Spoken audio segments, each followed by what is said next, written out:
Good morning. Today we will deal with geometrical isomerism part 3. आज हम ज्यामितीय समव्यवता भाग 3 के बारे में अध्ययन करेंगे। जैसा कि कल हमने देखा था कि कार्बनिक यौगिकों के इजेड नामांकन के बारे में चर्चा की थी। उदाहरण के लिए उदाहरण 3 को जब हम देखें 1 ब्रोमो 1 क्लोरोप्रोपीन 1 ब्रोमो 1 क्लोरोप्रोपीन में अगर हम उच्च प्रायिकता वाले समूह देखते हैं तो CH3H में CH3 की प्रायिकता अधिक है और Br और Cl में Br की प्रायिकता अधिक है। तो दोनों प्रायिकता वाले समूह CH3 और Br सेम साइड में है, अतः यह इसका Z रूप कहलाएगा। जबकि दूसरी ओर अगर अब आप देखते हैं तो CH3 और Br दोनों अपोजिट साइड में हैं, तो यह इसका E रूप कहलाएगा। चौथा उदाहरण 2 ब्रोमो 1 क्लोरोप्रोपीन। यहाँ पर CH3 और Br में Br की प्रायिकता अधिक है और H और Cl में Cl की प्रायिकता अधिक है। तो दोनों उच्च प्रायिकता वाले समूह एक ही और हैं, इसलिए ये Z रूप कहलाएंगे। जबकि दूसरी ओर देखते हैं तो Br और Cl दोनों अपोजिट साइड है, अतः यह इसका E रूप कहलाएगा।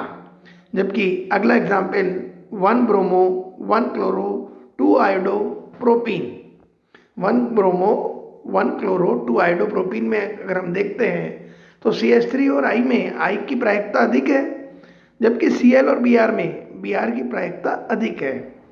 दोनों उच्च प्रायिकता वाले समूह सेम साइड पर है, अतः Z रूप कहलाएंगे।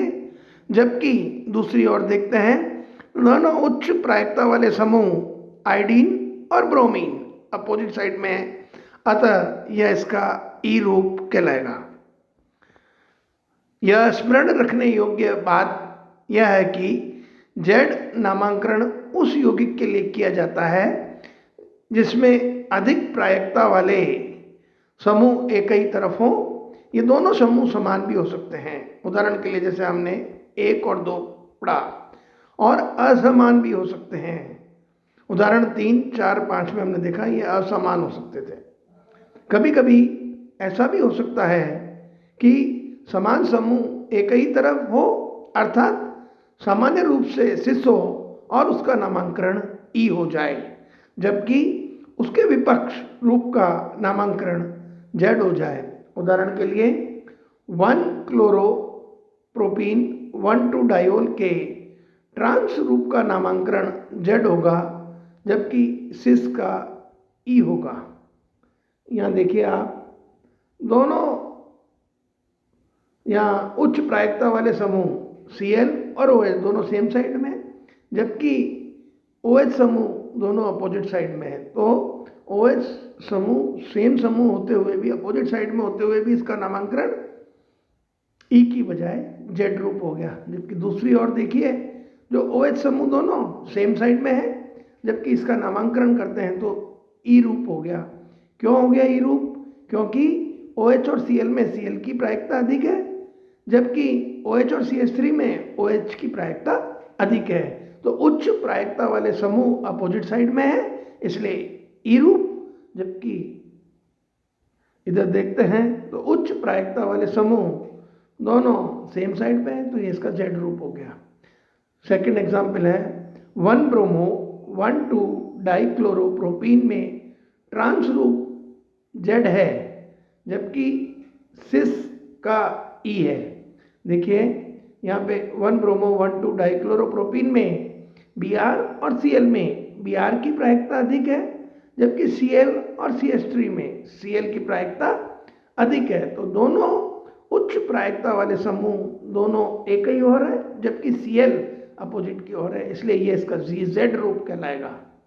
जबकि दूसरी ओर देखते हैं तो Br और Cl दोनों अपोजिट ओर, अतः ये इसका E रूप कहलाएगा। ऑक्सिमो तथा साइक्लोएल्केन में ज्यामितीय समव्यवता। जिन यौगिकों में कार्बन नाइट्रोजन द्विबंध होता है वे ज्यामितीय समावयवता दर्शाते हैं। नाइट्रोजन एक त्रिज संयोजी तत्व है, अतः द्विआबंध बनाने के बाद उसकी एक ही संयोजकता रहती है।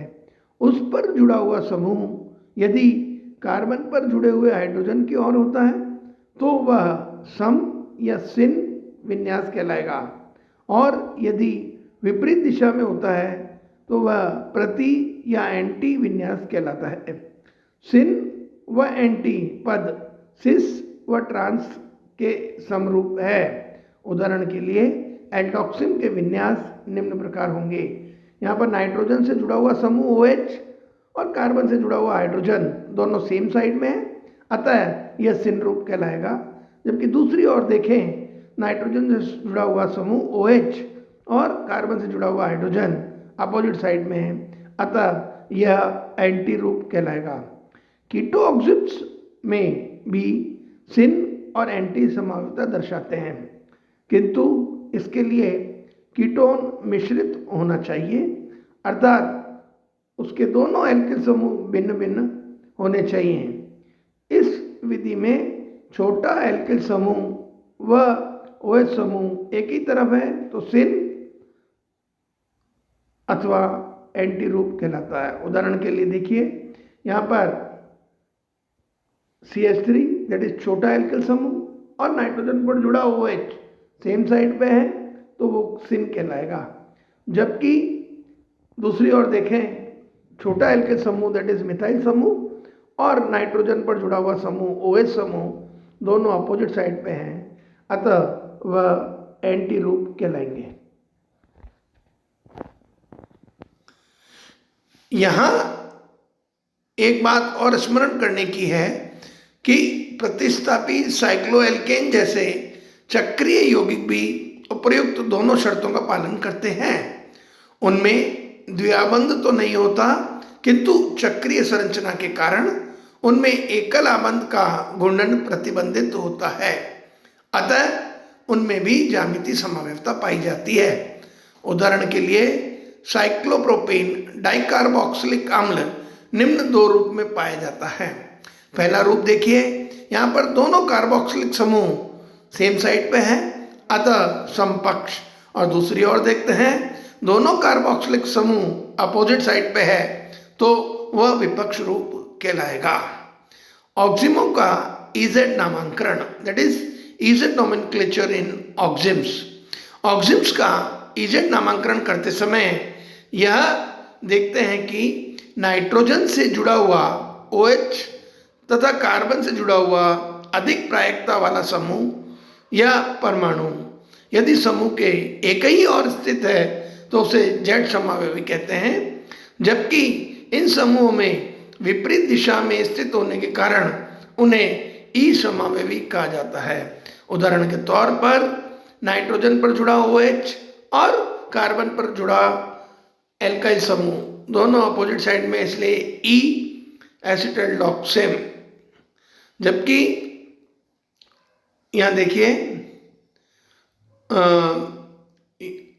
Z एथिल मेथिल कीटोऑक्सिन्स, और नेक्स्ट एग्जाम्पल है Z benzaldoxime. So this is all about geometrical isomerism part 3. Thank you.